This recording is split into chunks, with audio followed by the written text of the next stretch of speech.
Ya, dan saat ini kita sudah berada di kawasan area makam keramat Prabu Kian Santang atau Syekh Sunan Rahmat Suci ya, anak dari Prabu Siliwangi. Di mana anjeunna teh jenenganna teh seueur. Dipaparin ku guru-guru nya di antawisna Raden Kian Santang waktu lahir ke alam dunia dipaparin jenengan eta. Iya. Galantang setra, gagak lumayung, gagak lumejang, gagak lumiring eta kene. Oh. Gitu. Nya jenengan terakhir nama Rahmat Suci. Rahmat Suci. Jenengan terakhir nama Rahmat Suci. Cenah eta teh jenengan paparin ti guru na ti Syekh Ali waktu anjeunana ka Arab nyuprih ilmu agama di ditu ta eta Syekh Ali teh sanes Sayyidina Ali sanes. Tapi Syekh Ali seorang ulama besar asal Baghdad anu mukim di Arab. Kiai Haji kumaha watanana nah itu kanaga teh kapungkur peti anu diisi taneuh. Peti anu diisi taneuh di Mekah. Barakallah. Bila mana ke peti gojlok dirinya tempat pilingirin rai saur guruna Syekh Ali di Mekah. Barakallah. Ayahnya Prabu Siliwangi, ya. Ibunya Subang Larang. Beliau dari kecil juga sudah dilahirkan oleh seorang muslimat yang taat, seorang muslimat yang solihat, putri Raja Abdullah Raja Kampa yang sedang belajar ngaji di Syekh Hasanuddin alias Syekh Guro, asal ulama besar asal Iran yang berdomisili di Karawang. Bismillahirrahmanirrahim. Kuntu pernah aku nahaituku melarang kepadamu anjiratil kubur tina jarah ka pakuburan. Bisi musyrik. Mohon. Paal ana mangka ayeuna pa ajuruha kaula nganjurkeun kana eta jarah. Tek jarah. Li ana hal antara saya eta jarah teh tarikul qalba bisa ngaleliskeun hate waktu dakirul akhirah jeung ngelingkeun hate ka akhirat. Ya Allah. Jadi maksud abdomna jarah mah supaya leulis hate jeung ngelingkeun hate ka akhirat. Mohon. Adapun isi dalam jarah tersebut kita berdoa semoga yang kita ziarahi ini mendapatkan ridho rahmat dan berfirman Allah. Barakallah.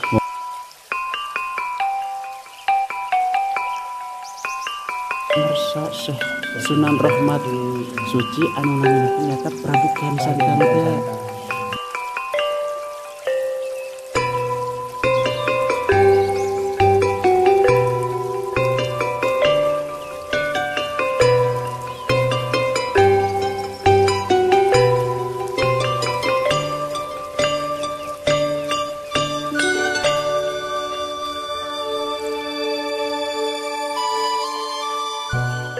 Oke sahabat setia ahli riwayat ya. Jadi pada kesempatan kali ini kita bersama Pak Kiai Haji Dadang ya. Assalamualaikum. Damang Pak Kiai. Alhamdulillah.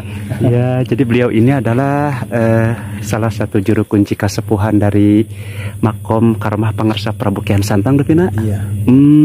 Di mana upami makom nate Pak Kiai? Oh di paling luhur mangga di Hatur Wilujeng Pak Kiai. Oke sahabat. Jadi saat ini Mang AR sedang bersama Pak Kiai Haji Dadang selaku Dadang Nasrullahnya. Barakallah ya. Jadi beliau ini adalah salah satu juru kunci kasepuhan dan juga penasihat dari Ikatan Juru Kunci Makom Karomah Prabu Kian Santang Dupina Pak Kiai. Mohon. Oh barakallah ya. Jadi jangan aneh ya ketika sahabat yang baru datang ke sini banyak pelang yang menjelaskan setiap rumah ya. Ada beberapa rumah yang tertera juru kunci makom godog ya. Iya, terpang-pang di depan rumah masing-masing. Aduh iya tangkal meni ageng kieu Pak Kiai tangkal mani teh. Iya teh. Barakallah ya. Jadi yang pertama kita temukan ini satu pohon besar sekali ya. Ya. Zaman Galunggung sirno runtuh. Zaman waktu meletus Gunung Galunggung. Pemandangan anu endah kesepna ku Lebu Galunggung. Barakallah. Ya. Ya, dan saat ini kita sudah berada di kawasan area makam keramat Prabu Kian Santang atau Syekh Sunan Rahmat Suci ya, anak dari Prabu Siliwangi. Ya, alhamdulillahirabbil alamin. Oke. Bismillahirrahmanirrahim. Ya, ya tadi area makom. Oh iya. Oke sahabat, mohon mangga. Oh jadi yang pertama kita harus daftar dulu ya Pak Hajinya. Mohon. Kunci tiket. Ya. Oke sahabat, jadi sedikit pemberitahuan setelah kita tiba di area makom, kita harus daftar dulu di tempat pendaftaran tamu ya, Ikatan Keluarga Juru Kunci Makam IKCI Godog ya. Oke, alhamdulillah, aduh, sebuah cita-cita yang insya Allah alhamdulillah telah bisa dilaksanakan, bisa berkunjung bersilaturahim ke makam keramat Godog Garut Waliullah Syekh Sunan Rahmat Suci atau Prabu Kian Santang. Assalamualaikum. Damang. Oke, jadi kita akan daftar dulu ya. Oke sahabat, jadi kita akan mendengarkan langsung dari Pak Kiai tentang sejarah makbaroh beliau, berikut silsilah dan juga kelengkapan kisah dari makom karamah Waliullah Syekh Sunan Rahmat Suci Prabu Kian Santang Godog Garut ya. Nanti Pak Kiai akan menjelaskan ya, Pak Kiai Haji Dadang Nasruddin, punten? Nasrullah. Oh, Bapak Kiai Haji Dadang Nasrullah.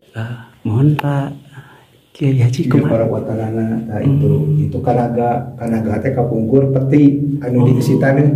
Peti anu diisi taneuh di Mekah. Barakallah. Bila mana ke peti gojlok di dinya tempat pilingihin rai saur guruna Syekh Ali di Mekah. Guru anjeunna ngaos Syekh Ali jenenganana ulama besar asal Baghdad anu ngamukim di Mekah sanes Sayyidina Ali. Sanes Sayyidina Ali. Sanes Syekh Ali, seorang ulama dari Baghdad, dia mukim di Mekah, guru ngaos anjeunna. Mohon. Gitu. Tangke di mana peti gojlok anu dieusi taneuh Masjidil Haram, dilinya pilingihin rai di gojlokna di dieu. Gojlokna teh ieu. Oh, kandagat tempat kampung Godog teh makam Godog kawitna tina kecap gojlok. Oh, semuhun. Iya para botanana ieu dah.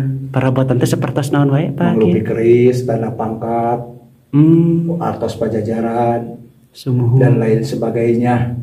Anu biasa dibersihan dibuka setahun sekali opat unggal kaping 14 Maulud.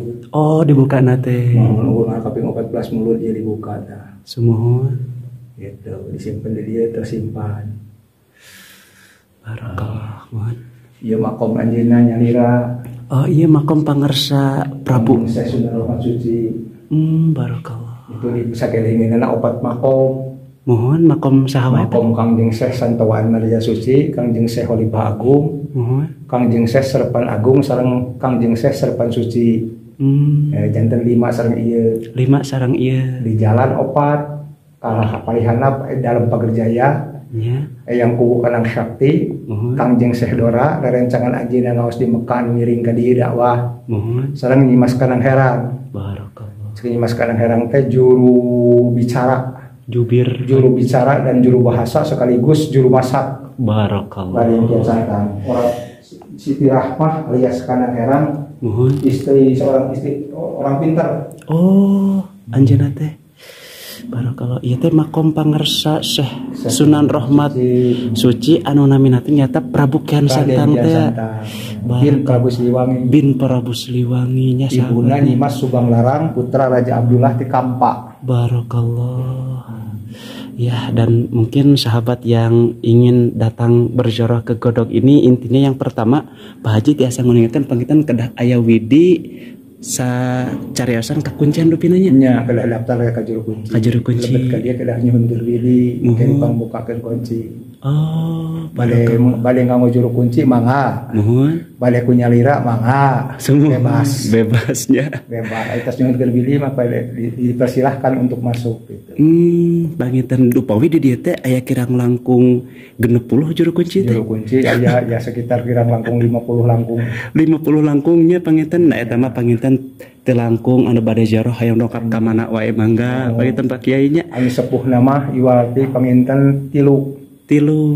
Hiji pangersa Bapak Idun nya, kedua Bapak Saeb, katilu pribados pangsepuh nama. Barakallah. Anu sanes-sanes nama mururang kalih wungkul di bawah 45. Semuhun nya. Di bawah 45, bahkan aya anu di bawah 40 aya. Oh. Nya. Mak beli cari kenapa Kiai? Bisi cangkel.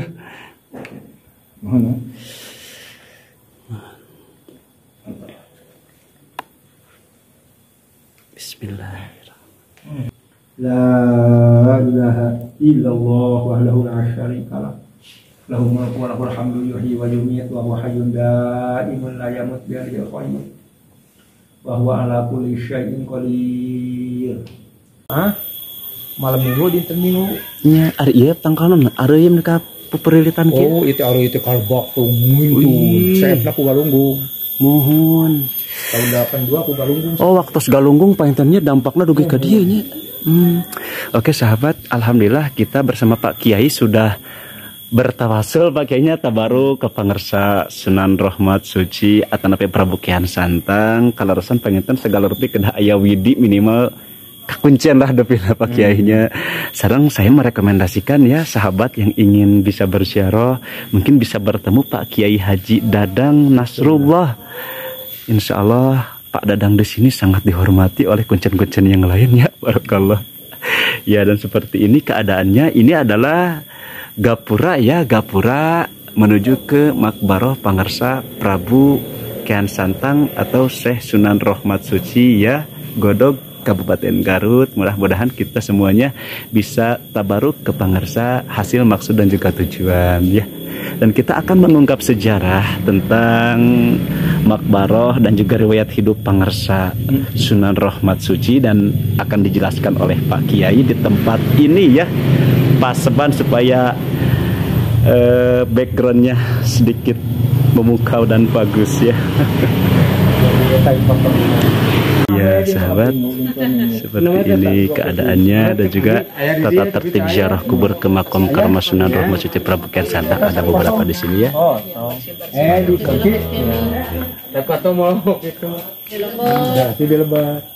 Tidur. Terus kulang sare. Indah sekali sahabat ya. Adem dan juga dingin sahabat. Masya Allah ya. Jadi saat ini kita akan mengungkap sejarah ya bersama pangersa.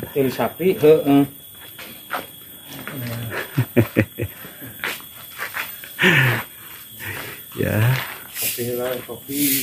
Aduh, seueur warung ning. Oh iya sahabat, jadi yang ingin ngopi dulu bisa datang ke warung-warung di sini. Ya. Oh, mohon diberi deh.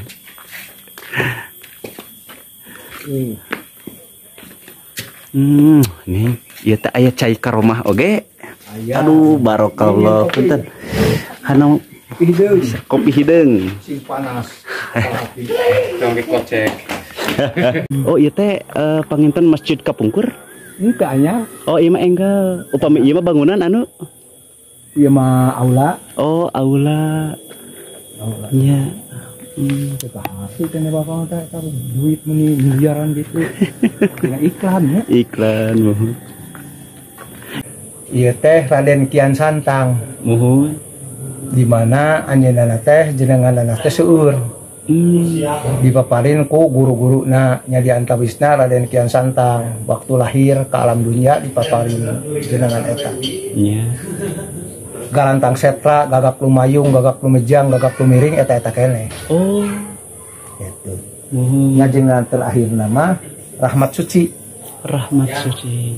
Jenengan terakhir nama Rahmat Suci. Cenah eta teh jenengan paparin ti guru na ti Syekh Ali waktu anjeunana ka Arab nyuprih ilmu agama di ditu ta eta Syekh Ali teh sanes Sayyidina Ali sanes. Tapi Syekh Ali seorang ulama besar asal Baghdad anu mukim di Arab. Barakallah mohon. Margi upami anjeunana eta upami Syekh Ali disebutkeun Sayyidina Ali eta nana abadna tebihnya kantenan. Tebih. Mohon. Ayeuna upami Sayyidina Ali mulih ka rahmatullah wafat abad ke-7. Mohon laras. Sedangkan Raden Kian Santang lahir ke alam dunia abad 15 Masehi. Mohon abad ke-15. 15.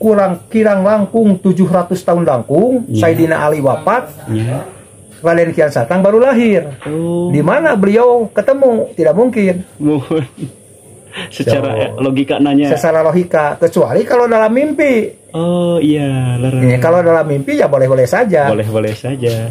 Seperti ayat dawuhan Kangjeng Nabi, sing saha jalma barang siapa orang yang mimpi ketemu aku, maka mimpi itu adalah betul. Betul ya. Karena jin-jin, setan-setan tidak bisa menyerupai aku. Sabda Rasulullah dalam hadis Bukhari dalam kitab Ru'ya bab mimpi. Masya Allah, Masya Allah. Kecuali kalau dalam mimpi. Nah, ini banyak orang yang berpendapat bahwa beliau ketemu secara lahir, diketemukan dengan kudrat irodat Allah. Memang kalau kudrat irodat Allah itu huwa ala kulli syai'in qadir, berkuasa atas sesuatu, memang bisa. Kalau Allah berkehendak. Apakah berkehendak atau tidak? Ini adalah masalah gaib, di mana masalah gaib harus ditentukan dengan dalil Quran atau hadis yang sah. Barakallah. Adapun beliau Raden Kian Santang, putra Prabu Siliwangi, raja dari Pajajaran. Ibunya Nyimas Subanglarang, putri Raja Abdullah dari Kerajaan Kampa. Subhanallah. Pada waktu itu Nyimas Subanglarang sedang belajar ngaji di Syekh Hasanuddin, alias Syekh Kuro, seorang ulama besar asal Iran yang berdomisili di Karawang. Syekh Kuro Karawang. Barakallah. Syekh Hasanuddin alias Syekh Kuro Karawang. Dan Syekh Kuro pada waktu itu sudah mendirikan sebuah pesantren, entah di Karawang atau di mana. Kalau makomnya memang di Pulau Batak Karawang. Tapi kalau mendirikan pesantrennya tidak tahu di mana tuh, tidak tahu. Kemudian pada waktu itu Prabu Siliwangi yang sedang menjadi kepala negara bagian di Majalengka, belum jadi raja. Dan pada waktu itu rajanya Prabu Wastukencana, ayahanda beliau. Prabu Wastukencana, ayahanda dari Prabu Siliwangi. Mengadakan suatu inspeksi ke Karawang. Terlihatlah seorang gadis cantik yang bernama Subanglarang. Cek sunama manehna kapincut. Bogoh da gelis. Bogoh gelis. Nya cek Syekh Hasanuddin bingung. Sabab dalam syariat Islam tidak boleh haram kawin, tidak sah kawin, batal kawin, fasid apabila seorang wanita muslimat dikawinkan dengan orang kafir. Oh, gitu. Mohon. Bingung. Tapi kalau tidak diterima, bahaya yang akan terjadi. Ini siapa? Iya. Ini siapa? Kekuasaan raja pada waktu itu absolut. Tidak terbatas. Iya. Kalau presiden tidak absolut. Harus mengikuti haluan yang ditetapkan oleh MPRS, haluan negara yang ditetapkan oleh MPR, gitu, Majelis Permusyawaratan Rakyat. Beda dengan raja mah absolut. Beda dengan presiden mah hanya 5 tahun 10 tahun. Kalau Bung Karno 20 tahun presiden pertama, dan presiden kedua RI Jenderal HM Soeharto 32 tahun. Malah Habibie cuma 1 tahun, Gus Dur cuma 2 tahun, Megawati 3 tahun, SBY 10 tahun. Karena sudah dibatasi pada waktu ketua MPR-nya Amin Rais, kalau sudah 2 kali terpilih tidak boleh mencalonkan lagi, karena takut kebablasan seperti Soeharto 32 tahun. Kalau raja maupun seumur hidup. Seumur hidupnya, sebelum adanya kepresidenan. Seumur hidup. Lalu raja itu ada pewaris raja, garis miring putra mahkota. Seperti Ratu Elizabeth II meninggal dunia, yang meneruskan adalah Raja Charles. Sebagai kepala negara. Gitu. Beda dengan presiden. Bingung Syekh Hasanuddin alias Syekh Kuro. Dikawinkan tidak sah, ini bagaimana? Yang akhirnya kawin. Tetapi Subanglarang minta mas kawinnya bentang kerti. Bentang kerti. Bentang kerti itu adalah tasbih yang dibuat di Mekah, yang harus diambil di Mekah. Jadi tasbih tersebut harus buatan Mekah dan harus diambil oleh Prabu Siliwangi sendiri ke Mekah. Seperti itu, mohon.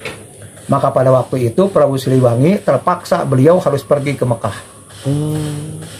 Entah bagaimana, ya kalau menurut logika orang mah pasti beliau naik perahu yang di perjalanannya ke sana 1 bulan lebih, pulang 1 bulan lebih, bisa 2 bulan lebih Pepe untuk mencari dan menemukan tasbih yang buatan Mekah di Mekah untuk mas kawin kepada Subang Larang. Berangkat ke sana. Akhirnya datang ke sana ada orang-orang yang sedang tawaf. Walaupun bukan musim haji, kan yang tawaf ada saja karena yang ibadah umroh. Gitu. Beliau ikut tawaf. Kebetulan ada yang tasbihnya jatuh, diambil oleh Prabu Siliwangi. Kata yang tasbihnya jatuh itu punya aku. Kata Prabu Siliwangi, kan aku nemu sana, hak aku. Iya. Gitu. Akhirnya kata yang punya tasbih, ya silahkan buat kamu. Gitu. Baca aja 2 kalimat syahadat. Iya betul. Baca aja 2 kalimat syahadat. Itu asyhadu alla ilaha illallah wa asyhadu anna muhammadar rasulullah. Dengan 2 kalimat syahadat tersebut berarti Prabu Siliwangi udah Islam. Mohon laras. Berarti udah Islam. Udah Islam, mohon. Nah, itulah hasil istikharah Syekh Hasanuddin. Kawinkan saja, tapi harus minta tasbih yang asli Mekah dan diambil dari Mekah oleh tangan Prabu Siliwangi sendiri, tidak boleh menyuruh orang lain. Subhanallah. Hasil istikharah. Nah, dengan tasbih tersebut, perjalanannya beliau baca 2 kalimat syahadat. Walaupun Islamnya beliau tidak kuat, tidak sekuat Sunan Rohmat Suci anaknya. Iya, bisa saja seperti seorang agama Kristen. Ya boleh dikatakan kalau dulu mah penyanyi Bruri Pesolima, dia orang Kristen, menginginkan dan mencintai garis miring kaplincut ku Anita Sarawak. Oleh karena anak Anita Sarawaknya orang Islam, jadi si Bruri Pesolima terpaksa baca 2 kalimat syahadat masuk Islam. Supaya bisa dikawinkan dengan Anita Sarawak. Barangkali Prabu Siliwangi pun seperti ini. Iya, paham. Gitu. Tapi kita tidak tahu. Jangankan kita, Nabi Muhammad pun bersabda, apabila orang sudah membacakan 2 kalimat syahadat, kita akui sebagai orang muslim, saudara kita. Adapun hatinya kita tidak tahu, kita terserah kepada Allah. Barakallah. Gitu. Ya, akhirnya dikawinkan dengan Subang Larang, sah perkawinan tersebut karena beliau sudah membaca 2 kalimat syahadat. 2 kalimat syahadat. Yang penting sah saja. Ya. Itulah kecerdasan Syekh Hasanuddin. Syekh Hasanuddin. Sebab kalau dikawinkan dengan orang Hindu itu tidak sah. Dengan orang Buddha tidak sah, dengan Konghucu tidak sah. Walaupun dengan Yahudi dan Nasrani, ya kafir yang diberi kitab sama tidak sah. Kalau laki-lakinya umat Islam, perempuannya Yahudi atau Nasrani, itu sah boleh.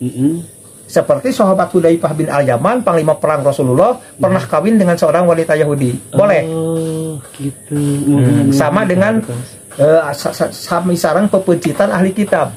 Hewan yang dipotong oleh ahli kitab Nasrani dan Yahudi, Kristen dan Yahudi, halal bagi umat Islam.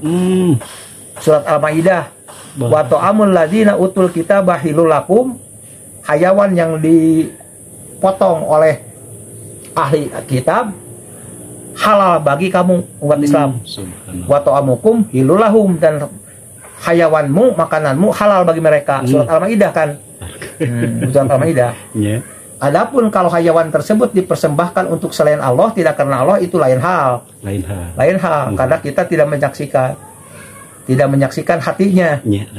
Tapi kalau kita menyaksikan orang Yahudi, orang Nasrani motong kambing, motong domba, sapi, ayam, kerbau dan lain sebagainya, tuh baca dengan nama Allah, itu sudah halal. Tapi kalau dia mengucapkan bahwa potongan ini untuk Yesus, potongan ini kami persembahkan untuk Nabi Uzair, itu tidak halal. Kan orang Yahudi punya kepercayaan bahwa Nabi Uzair putra Allah. Karena sudah 100 tahun meninggal dunia, hidup lagi. Dan punya kepercayaan orang Kristen bahwa Yesus itu putra Allah. Tuhan Yesus. Tapi Allah menerangkan di dalam surat Al-Maidah, di mana hayawan atau hewan yang dipotong oleh mereka halal bagi umat Islam, dan makanan umat Islam, hewan yang dipotong umat Islam halal bagi mereka. Halal bagi mereka, Yahudi dan Nasrani. Nah, kalau laki-lakinya umat Islam, sekali lagi seweknya Yahudi atau Nasrani boleh. Tapi kalau selain Yahudi dan Nasrani bukan ahli kitab seperti Konghucu, Buddha, Hindu, Shinto, Buddha, agama penyembah matahari, aliran kepercayaan, Sunda wiwitan, apalagi orang komunis yang ateis, orang komunis kaum Dahriyah, itu mah haram wanita Islam dikawinkan dengan mereka. Subhanallah. Ini mah Subang larang seorang wanita muslimat, putri Raja Abdullah dari Kampa yang sedang belajar ngaji di Syekh Hasanuddin alias Syekh Huro, kawin dengan Prabu Siliwangi. Punya keturunan 3. Satu Pangeran Walang Sungsang, yang kedua Nyimas Rara Santang, yang ketiga Raden Kian Santang. 3. Barakallah. Adapun Nyimas Rara Santang yang diganti namanya menjadi Saripah Mudaim, itu adalah ibunda Syekh Syarif Hidayatullah Cirebon. Subhanallah. Jadi Syekh Syarif Hidayatullah Cirebon kepada Raden Kian Santang itu pamannya, adik dari ibunya. Adik dari ibunya. Adik dari ibunya. Semua. Nah, Raden Kian Santang yang sedang belajar ngaji karena ibunya orang Islam, dari kecil juga sudah Islam. Yang sedang belajar ngaji di sana di kota suci Mekah di Seali. Sudah kangen ke Pulau Jawa, ingin pulang. Malah kata Syekh Ali, silahkan pulang, dan sebaiknya Anda pulang, sebarluaskan di daerah Anda, di daerah Jawa. Silahkan Anda berdakwah, ajak supaya berduyun-duyun orang Jawa masuk Islam. Mudah-mudahan dengan kudrat idodat Allah, dengan taufik dan hidayah dari Allah, nanti daerah Anda menjadi mayoritas Islam. Barakallah. Raden Kian Santang tidak mau karena betah di sana. Di mana sholat di Masjidil Haram, sholat di Masjid Nabawi itu lebih utama dari sholat 2 rakaat di Masjid Nabawi atau di Masjidil Haram, lebih utama daripada sholat 1000 rakaat di masjid yang lain. Subhanallah. Dengan adanya Ka'bah di Mekah, Barakallah. di mana Ka'bah tempat ibadahnya umat manusia yang tembus ke langit ke-7, berhadapan-hadapan dengan Baitul Ma'mur, tempat ibadahnya para malaikat, tempat tawafnya para malaikat. Tidak mau, akhirnya disedak harus pulang saja dan harus berdakwah. Gitu. Dan Anda nanti harus bertempat di tempat yang suci. Bawa aja tanah suci dari sini. Kalau ingin berdomisili di tempat yang suci, bawa aja tanah dari sini, di peti, pakai peti dari Mekah sekitar Ka'bah. Nanti apabila peti ini gojlong, kata bahasa Sunda gojlong, goyang, nah di situ Anda berdomisili. Beliau pergi kemana, peti tidak gojlong. Dia datang ke godong sini, petinya gojlong. Gojlong. Dari kata gojlong tersebut, maka jadi kampung godong. Jadi sejarah awal mula kampung godong. Ya. Jadi beliau pergi ke mana saja, pulangnya ke sini. Kalau beliau berwudu ke bawah. Ke bawah ada air bening yang disebut air Cikahuripan. Itu air kalau orang Sunda bilang mengagen selang herang, bagaikan mineral. Memang air tersebut bermineral, air gunung. Air gunung berasal dari air gunung. Dan sempat beliau mendirikan sebuah masjid di Kampung Godong. Dan karena masjid tersebut didirikan oleh beliau di Kampung Godong, maka masjid tersebut disebut Masjid Karomah. Dan kampungnya pun Godong Karomah. Godong Karomah yang sekarang masuk desa Godong. Sedangkan makam beliau ini masuk desa Lebak Agung. Masuknya ke desa Lebak Agung. Iya, jadi kampung Godong itu 2 RW Godong desa, 2 RW Godong Babakan dan Godong Bakam, jadi 4 RW masuk desa Lebak Agung. Sedangkan Godong Karamat dan Godong Pojok masuk desa Godong, sama-sama Kecamatan Karangpawitan, Kabupaten Garut, Jawa Barat. Subhanallah. Yang kurang lebih kemana tuh? Di kamar. Telat kan dia. Yang kurang lebih 10 km dari Garut kota. Ke timur, ke selatan. Timur dulu selatan. Dari Garut kota 11 km ada. Nah, jadi beliau itu ayahnya Prabu Siliwangi. Ibunya Subang Larang. Beliau dari kecil juga sudah dilahirkan oleh seorang muslimat yang taat, seorang muslimat yang solihat, putri Raja Abdullah Raja Kampa, yang sedang belajar ngaji di Syekh Hasanuddin alias Syekh Guro, asal ulama besar asal Iran yang berdomisili di Karawang, yang sampai sekarang banyak tamu peziarah ke sana, terutama pada malam Sabtu. Pada malam Sabtu diutamakannya. Ya, terutama pada malam Sabtu. Ya. Ya. Jadi beliau lahirnya saya kurang tahu. Sekitar beliau tuh 1460-an lahirnya. 1460-an atau 1470. Ya. Karena beliau umurnya panjang 120 tahun lebih. Oh, Syekh Guro teh. Iya, Syekh Sunan Rahmat. Oh, Syekh Sunan Rahmat Prabu Kian Santang. Iya, 120 tahun lebih. Mohon. Dan memang dia itu terkenal dengan kesaktiannya. Ya. Di mana orang-orang awam pada mengenal beliau, bahkan banyak orang yang belum pernah menginjakkan kakinya ke Godong, tapi sudah tahu siapa Sunan Rahmat Suci dan siapa Raden Kian Santang. Dia mengaku suka mengirim Fatihah, kulhu palak binas, mohon barokahnya kepada tawasul kepada beliau banyak. Padahal beliau belum pernah ke sini. Oh gitu. Mohon. Nah, itu Sunan Rahmat Suci teh. Ya. Jadi sekali lagi gurunya Syekh Ali, bukan Sayyidina Ali. Syekh Ali-nya seorang ulama besar dari Baghdad yang berdomisili di Mekah. Ya. Sedangkan Sayyidina Ali selisih dengan Sunan Rahmat Suci alias Raden Kian Santang 700 tahun lebih.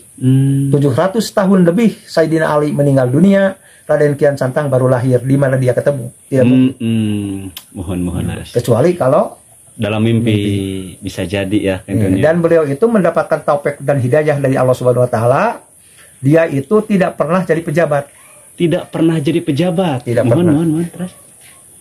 Oh. Karena Prabu Siliwangi itu istrinya bukan hanya Subang Larang. Iya. Tapi ada juga Nyimas Kentring Manik. Nyimas Kentring Manik. Adiknya Prabu Amuk Marugul. Prabu Amuk Marugul. Bin Prabu Susuk Tunggal. Mohon. Sedangkan Prabu Susuk Tunggal dengan Prabu Wastu Kancana itu kakak beradik. Ya. Anaknya Raja Linggahyang. Oh. Raja Linggahyang anaknya Raja Linggawesi. Raja Linggawesi anaknya Ratu Purbasari. Ratu Purbasari yang memindahkan ibu kota dari Rawalakbok Ciamis ke Bogor. Yeah. Dan Ratu Purbasari putri Ciungwanara. Putri Ciungwanara. Ciungwanara bin Prabu Adimulya alias Kudalarayan. Yang mendirikan kerajaan Galuh Pakuan. Oh, sejarah Kerajaan Galuh. Kerajaan Galuh Pakuan yang beribu kota di Rawalakbok, yang dipindahkan oleh Ratu Bungsu Ratu Purbasari ke Bogor. Ya, sedangkan Prabu Siliwangi lahir di Bogor, Raden Kian Santang pun lahir di Bogor. Prabu Siliwangi lahir di Bogor, Raden Kian Santang pun di Bogor. Oh, gitu. Walang Sungsang Kian Santang. Kalau Walang Sungsang pernah mendirikan kesultanan di Cirebon. Pernah mendirikan. Ya, setelah Walang Sungsang meninggal dunia, diteruskan oleh Syekh Sarif Hidayatullah. Sunan Gunung Jati Cirebon alias Wali Sangat tersebut. Dan keturunan dari beliau itu adalah Maulana Hasanuddin Banten, Maulana Yusuf Banten, Syekh Maulana Hasanuddin, Syekh Maulana Yusuf sampai Sultan Ageng Tirtayasa sampai Sultan Haji. Dan Sultan Ageng Tirtayasa sekarang diabadikan jadi nama Universitas Sultan Ageng Tirtayasa di Provinsi Banten. Subhanallah. Ya. Nah, si Raja Linggawesi, Raja Linggahyang, cucunya Ciwanara, itu kakak beradik dengan Raden Wijaya. Pendiri Raja Majapahit. Yang zaman keemasannya adalah zaman Raja Hayamuruk. Raja Hayamuruk dengan Patih Gajah Mada yang gagah berani, gagah perkasa. Manusia selamat, sehat, pemberani, petah lidahnya, cerdas dan pintar, ingin mempersatukan Nusantara. Sebenarnya itu kerajaan Majapahit itu pada waktu itu luas. Papua Nugini pun, Papua Barat, Papua Nugini masuk wilayah Indonesia, berikut Singapura, Semenanjung Malaka, dan daerah Sarawak. Itu masuk wilayah Indonesia. Majapahit. Oh, waktu dulu itu belum ada Indonesia tapi zaman keemasan Hayamuruk. Nah, ingin menaklukkan Nusantara. Yang belum takluk Pajajaran. Prabu Siliwangi. Oh. Iya betul. Sebelum Prabu Siliwangi harus ditalukan. Kalau terjadi pertempuran, Pajajaran diserang bukan tidak berani, maka akan banyak korban, kata Gajah Mada. Lebih baik kita untuk menaklukkan Pajajaran secara halus, secara diplomat. Itu. Bagaimana kalau Tuan Raja Hayam Wuruk mempersuting Putri Pitaloka, Putri Pajajaran, Putri Pajajaran, untuk dipersunting dijadikan istri oleh Hayam Wuruk. Pitaloka nolak. Pitaloka nolak. Ya terjadi perang bubat. Perang saudara antara Majapahit dengan Pajajaran. Mohon. Maka pada waktu itu terjadi perang, 45.000 tentara Majapahit perlayak di medan tempur, korban. Sedangkan Pajajaran cuma 15.000 yang perlayak di medan tempur, selisih 25.000. Luar biasa. Kalau kita pergi ke Banten sana, di sana itu banyak ular tanah. Ular tanah disebut ular Majapahit. Dulunya disebar oleh tentara Majapahit untuk membunuh tentara Pajajaran. Di Banten ya. Karena orang tersebut bisanya sangat tajam, bisa membunuh manusia 1 jam mati. Sampai sekarang banyak di Banten. Masih ada. Tapi di luar Banten tidak ada, anehnya. Jadi hanya ada di Banten saja. Hanya ada di Banten yang disebut ular tanah. Ular tanahnya. Padahal ular tersebut dibuat mungkin sebagai senjata Raja Majapahit. Ya, untuk melawan Pajajaran. Pajajaran. Akhirnya Pajajaran tetap berdiri, tidak bisa ditaklukkan. Jadi sumpah palapanya Gajah Mada tidak akan makan nasi sebelum bisa mempersatukan Nusantara tidak tercapai. Subhanallah. Tidak tercapai. Gitu. Kembali lagi ke Raden Kian Santang, beliau mah seorang ulama besar yang pandai mengaji, zuhud, waroi dan takwa. Menyebar luaskan Islam, dakwah ke sana kemari tanpa pamrih. Dakwah ke sana kemari tidak terdengar bahwa Raden Kian Santang boleh aku diundang ke selatan tapi 50 juta per jam, nggak ada. Wala tastaru bi ayati samanan kolila, maraneh teu mendengar jualkan ayat kami ku harga anu saeutik. Tidak ada. Bahkan Syekh Syarif Hidayatullah pun pada waktu mudanya beliau berdakwah kemana-kemana dengan ukur bahwa boeh jeung asiwung. Ya Allah. Hanya sekadar bawa boeh jeung padung, di mana wae abdi mawat didinya abdi kurebkeun ieu padungna ieu boehna. Seorang juhud, waroi dan takwa. Nah, oleh karena itu banyak orang yang datang ke Godong mengalap barokah, bertawasul dari mana banyak. Ke Godong. Itulah sejarah singkat Raden Kian Santang. Barakallah. Yang dikuburkan di Godong, kurang lebih dari beliau wafat sampai sekarang itu kurang lebih sudah 550 tahunan. 520 tahunan. 520-nya. 520 tahun. Mudah-mudahan beliau diterima iman Islamnya dan amal solehnya oleh Allah yang Maha Kuasa. Amin ya Allah. Sekecil apapun amal solehnya menjadi penghapus amal salahnya. Amin. Dan amal salahnya mudah-mudahan diampuni dan dihapus. Amin. Beliau sekarang ada di alam barzah, alam tengah-tengah antara dunia dan akhirat. Semoga rodotun min dalil jannah, suatu taman yang diambil dari taman sorga.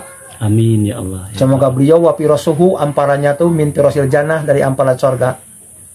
Semoga beliau ditidurkan oleh Allah Subhanahu wa taala sampai yaumul kiamah. Amin. Sebagaimana sabda Rasulullah dalam hadis Bukhari, orang soleh yang wafat itu 6 kanomil arus. Silahkan Anda tidur seperti tidurnya pengantin. Ya Allah. Nanti bangun dikumpulkan bersama kita di alam mahsyar. Amin. Semoga beliau itu diseru dengan ayat ya ayatuhan nafsul mutmainnah irji'i ila rabbiki radiyatan mardiyah fadkhuli fi ibadi wadkhuli jannati.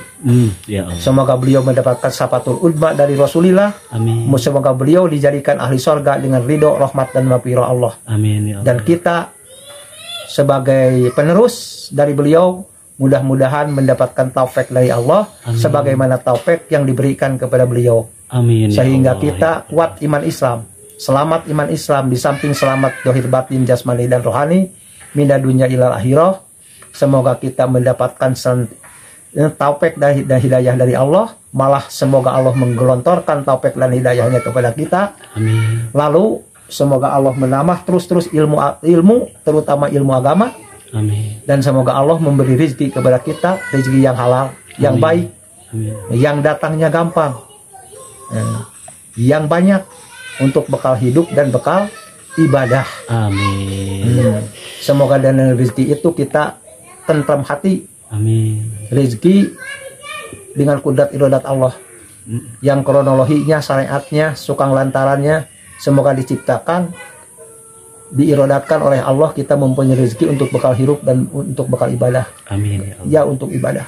Amin. Semoga kita husnul khatimah. Amin. Dan semoga kita dibersamakan, dijamaahkan, dikumpulkan di sorga bersama beliau, Panglima Sunan Rahmat Suci, bersama Rasulullah, bersama para sahabatnya, bersama anak turunan kita. Amin. Waladina amanu, anapun orang-orang yang beriman, wataba'athum tulinuturkeun kamaranehna, saha duriyatuhum anak incuna sama-sama beriman, alhaq nabihim duriyatahum, maka kami bakal ngumpulkeun di sorga jeung anak incuna. Lamun sarwa jeung iman. Amin. Moga-moga anak incu urang, buyut urang, turunan urang jadi jelema anu aman wa amilus solihah dikumpulkeun di sorga. Amin ya Allah istajib. Da upami ieu mah, upami anak urang kafir mah misahnya laras. Nabi Nuh walaupun beliau itu adalah seorang nabi Allah, rasul Allah dan ulul azmi, maka akan dipisahkan dengan anaknya Kan'an. Ya Allah. Dan akan dipisahkan dengan istrinya, beliau ahli neraka. Sebagaimana yang diwahyukan oleh Allah kepada Nabi Muhammad dalam surat At-Tahrim. Ya, At-Tahrim ya. Mohon. Begitu juga istri Nabi Lut dipisahkan dengan Nabi Lut. Bahkan Rasulullah dengan pamannya Abu Thalib misah. Dengan pamannya Abu Lahab misah. Abu Thalib, Abu Lahab ahli neraka, Rasulullah ahli surga. Abu Thalib ke neraka, Sayyidina Ali bin Abi Thalib ahli surga. Bahkan min asalatil kiram 10 sahabat yang dijanjikan akan masuk surga tanpa melalui hisaban. 1. Abu Bakar Siddiq, 2. Umar bin Khattab, 3. Utsman bin Affan, 4. Ali bin Abi Thalib, 5. Abi Ubaidah bin Jarrah, 6. Abdurrahman bin Auf, 7. Jubair bin Awam, 8. Sa'ad bin Abi Waqqas, 9. Sa'ad bin Sa'id. Yang satu lagi siapa tuh? 10 sahabat. Zaid bin Haritsah. Zaid bin, bukan, tidak masuk. Tapi Zaid bin Haritsah juga ahli surga karena beliau itu meninggal dunia pada waktu perang Mu'tah. Perang Mu'tah. Abdullah bin Rahwa'ah, Zaid bin Haritsah, panglima perang, lalu Ja'far bin Abi Thalib. Iya. Setelah ketiga panglima tersebut meninggal perlayar di medan tempur, baru bendera Islam dipegang oleh Khalid bin Walid. Pada waktu itu.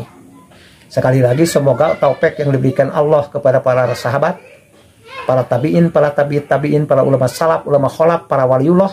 Amin. Semoga diberikan kepada kita. Amin. Jadi kita mudah-mudahan jadi penerus beliau-beliau. Amin. Jadi manusia amanu yang beriman, wa amilus sholihat, dan mengamalkan amal soleh. Amin. Ya, amal soleh. Lalu jarah. Hukum jarah. Awas. Mohon. Hukum jarah itu sunat. Mohon. Sebelum Rasulullah memerintahkan yang jatuh pada hukum sunnah, Rasulullah melarang dulu. Kuntu pernah aku nahaituku melarang kepadamu anjiratil kubur tina jarah ka kuburan. Bisi musyrik. Mohon. Pa'al ana mangka ayeuna pa ajruha kaula nganjurkeun kana eta jarah. Tek jarah. Li ana hal antara saya eta jarah teh tarikul qalba bisa ngaleliskeun hate waktu dakirul akhirah jeung ngelingkeun hate ka akhirat. Ya Allah. Jadi maksud abdomna jarah mah supaya leulis hate jeung ngelingkeun hate ka akhirat. Mohon. Adapun isi dalam jarah tersebut kita berdoa semoga yang kita ziarahi ini mendapatkan ridho, rahmat dan berfirman Allah. Barakallah. Dan semoga taufik yang diberikan kepadanya diberikan juga kepada kita. Kita dengan beliau para wali sama-sama beriman, sama-sama mendapatkan ridho, rahmat dan berfirman. Cuma segitu. Kalau sudah berdoa minta ampun kepada Allah untuk beliau-beliau, ya kita boleh berdoa yang lain kepada Allah. Tapi jangan kita meminta kepada selain Allah. Tapi kalau kita meminta dan kalau minta kepada selain Allah syirik. Pelakunya musyrik. Innallaha sesungguhnya Allah la yaghfiru tidak akan mengampuni ayusyraka bihi kepada orang yang menyekutukan Allah. Wa yaghfiru ma duna dzalik dan Allah akan mengampuni dosa selain syirik. Itu pun hak prerogatif Allah. Dosa yang paling berat itu adalah syirik. Jadi kita harus berusaha tidak boleh syirik yang pelakunya musyrik. Harus tidak boleh ridah yang pelakunya murtad. Tidak boleh berbuat nifak yang pelakunya munafik. Apalagi kita mati dalam munafik, kemunafikan, mati dalam kesirikan, mati dalam murtad, syirik, munafik, kumpiah holidun pinar, derajatnya sama dengan orang kafir. Langgeng di neraka, kecuali Allah berkehendak lain. Dalam surat Al-Hadid, a'udzubillahi min dzalik wa a'udzubillahi min dzalik. Jadi jatuh hukumnya jarah itu sunat. Berdoa kepada Allah, mohon ampun untuk yang kita jarahi. Kita di situ tafakur, tadabur bahwa kita akan meninggal seperti yang kita jarahi. Yang kita jarahi karena amal baiknya pada waktu beliau masih hidupnya, banyak berluyun-luyun orang dari mana pergi ke tempatnya untuk berziarah. Sedangkan kita belum tentu. Paling anak kita yang jarah setahun sekali. Kalau Idul Fitri. Iya. Kalau anak kita yang jarahnya tidak mendapatkan taufik Allah pada waktu Idul Fitri, puasa tidak, sembahyang tarawih tidak, siapa yang akan mengkabulkannya? No? Doa diterima, dikabulkan oleh Allah kalau anak kita anak soleh. Anak soleh. Untuk mendapatkan anak soleh ya susah. Lalu tawasul. Nah, tawasul itu harus tahu hukumnya tawasul, syaratnya tawasul. Sedangkan tawasul yang paling utama dengan iman Islam. Juga tawasul dengan amal soleh. Tawasul dengan banyak istighfar. Atau tawasul minta doa orang soleh, supaya orang soleh tersebut memohon kepada Allah, menadahkan dua tangannya kepada Allah untuk kita. Itu tawasul yang dibolehkan. Tawasul yang diperbolehkan seperti halnya kita bertawasul ke alim ulama, ke para aulia. Ke para alim ulama, iya. Oh, iya. Nah, kalau kepada aulia, katanya hanya tawasul dengan kata-kata bijahi. Kata-kata bijahi. Dengan keagungan bijahi sunnah rahmat suci, dengan keagungan sunnah rahmat. Bijahi Syekh Abdul Qadir Jalani, dengan karomah Syekh Abdul Qadir Jalani. Tapi hadisnya doi puji, dan bahkan hadisnya hadis palsu, kata Ibnu Taimiyah. Jadi kalau tawasul teh minta doa orang soleh itu harus orang soleh yang masih hidup. Oh, subhanallah. Nah, untuk zaman sekarang mencari orang soleh yang masih hidup susah. Di mana beliau berada? Susah, betul. Di mana beliau berada? Jadi datang kita kepada orang soleh, supaya beliau orang soleh memohon menadahkan dua tangannya kepada Allah untuk kita, itu diperbolehkan. Sebagaimana Umar bin Khattab minta hujan agar supaya cepat dikabul, dia mencari orang soleh. Ya akhirnya Abbas paman Nabi dipanggil. Ya Abbas, marilah kita sama-sama memohon kepada Allah supaya Allah segera menurunkan hujan. Karena Umar sudah berpikir dalam hatinya, Abbas yang paling soleh, juhud baroi, ahli ibadah, supaya cepat terkabul. Subhanallah. Umar bin Khattab. Jadi bukan begini, kata Umar, ya Allah semoga menurunkan hujan, bijahi Abbas. Bukan, Abbasnya dipanggil. Mari bareng-bareng kepada Allah minta. Atau ada orang buta datang kepada Rasulullah, dia ingin sembuh. Akhirnya Rasulullah didesak memohon kepada Allah, doa belum beres, orang buta sudah sembuh. Yang berdoanya Rasulullah. Ya Allah. Sebarang-barang dengan orang buta. Nah, kita pun kalau bertawasul minta doa orang soleh, seharusnya cari orang soleh di mana dia berada, apalagi kalau bareng-bareng berdoa dengan kita. Itu. Adapun tawasul kepada orang yang sudah meninggal, baik nabi, sahabat, tabiin, tabi'in, ulama salaf, ulama kholaf, para wali, tidak boleh. Kalau jarah mah jarah aja. Setelah beres jarah kita berdoa kepada Allah. Semoga ziarah yang disunahkan Rasul dengan mahabbah kepada waliullah, ingin mengikuti jejaknya, bersilaturahmi kepada yang masih hidup, semoga menjadi sebab aku tawasul dengan amal soleh ini, ya Allah kabulkanlah doaku. Nah begitu. Iya, itu tata cara bertawasul ke para aulia Allah. Soalnya kan banyak juga seperti sahabat media, mungkin orang yang masih awam. Ya, bahwasanya hukum daripada berziarah kubur kepada orang tua, hukum berziarah kepada sanak saudara, dan hukum berziarah kepada para aulia Allah. Sunat hukumnya. Sunatum semuanya. Semuanya sunat. Semuanya sunat. Cuma mungkin bisa gak pemirsa mungkin seperti keutamaan, seperti apakah kita kenapa harus berziarah kepada para aulia Allah, terus kita harus berziarah kepada orang tua yang diutamakan. Suka ada paribasa seperti ini, tapi mungkin mohon maaf kita tidak usah ataupun seperti berjarah kepada para aulia, orang tua dulu aja pun katanya belum dijarohi. Jangan dulu ambil yang jauh, yang dekat pun belum gitu kan. Malah banyak kepada orang tua masa tahun sekali juga tidak. Ya. Tapi dia memburu-buru para aulia yang jauh di timur sana, yang jauh di barat sana dengan ongkos jutaan rupiah. Ya. Kepada orang tua dia lupa, itu salah. Salah. Harus jarah kepada orang tua dulu. Karena kalau kita tidak mendapatkan ridho dari kedua orang tua, tidak akan mendapatkan ridho Allah. Cek sunah masalah jan sujud ibadah tapi kada kok tarang dengan kitab sagudang, temenang ridho Allah mah, temenang ridho tinung bapa mamal bisa ngambil sesengitan sorga jauh ke asuh. Jadi sebelum jarah ke para aulia ka inung bapa heula. Tulis jarah ke para aulia dina hate teh mahabbah kepada para aulia karena aranjeuna anu nyebar luaskeun Islam. Aranjeuna anu ngajar ilmu agama Islam. Alanjeuna pendakwah anu saroleh, anu juhud warong izin takwa urang teh sebagai penerusna. Urang keukeuh ka Allah moga taufik jeung hidayah nu dipaparinkeun ka anjeunna dipaparinkeun ka abdi. Kekuatan iman Islam ka anjeunna dipaparinkeun, ami iman Islam abdi ge kuat. Nun Gusti moga nampikeun amal solehna, diampuni dosana. Tak sesudah itu silahkan berdoa kepada Allah, minta rezeki, minta ilmu, minta naik pangkat, minta apa, tapi jangan minta kepada yang punya kubur itu. Tapi kita berdoa di tempat yang dimuliakan, oleh Allah. Berhubung seperti kita berjarah kepada para aulia Allah, kita meminta kepada Allah di tempat yang dimuliakan oleh Allah. Nah, itu. Berhubung di tempat itu ada orang yang dimuliakan oleh Allah Subhanahu wa Ta'ala. Dan tawasulnya itu adalah tawasul kepada amal soleh kita. Di mana kita berjarah bertemu dengan si A, si B, si C, bahkan jadi saudara silaturahmi, namanya itu amal soleh.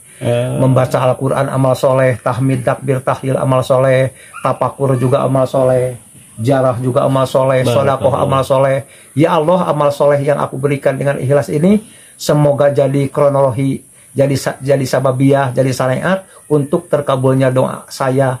Abdi teh hoyong anu kahiji abdi teh hoyong dikuatkan iman Islam, diselamatkan iman Islam. Kadua hoyong diselamatkan, disehatkan jasmani jeung rohani ti dunya dugikeun ka akhirat bersama keluarga.